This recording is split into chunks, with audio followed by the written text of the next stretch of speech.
প্রশ্ন হলো, একাধিক বউয়ের ভরণ পোষণ দেওয়ার সামর্থ্য থাকলেও শুধুমাত্র একটি বিবাহ করলে কোনো গুনাহ হবে কিনা?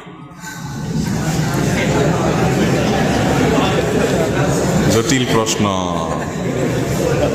বউ একাধিক চালানোর ক্ষমতা আছে, কিন্তু করছে বিয়ে কয়টা? এটা গুনাহ হবে কিনা?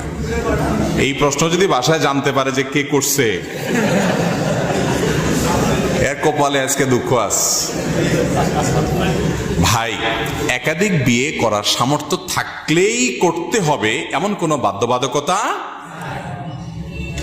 একাধিক বিয়ে করার সামর্থ্য আছে, কিন্তু তিনি ওই সামর্থ্য দিয়ে, দুনিয়াতে অনেক মেয়ে বিবাহিত আছে তাদের বিয়ে হচ্ছে না, আল্লাহ তাকে সামর্থ্য দিয়েছেন, তার একজন স্ত্রী আছে, চলে আলহামদুলিল্লাহ, তাহলে ওই টাকা দিয়ে তিনি অনেক যুবককে বিয়ে করে দিবেন, অনেক যুবতীর বিয়ের ব্যবস্থা করে দিবেন। এই বুদ্ধি মাথায় আসতে পারে না?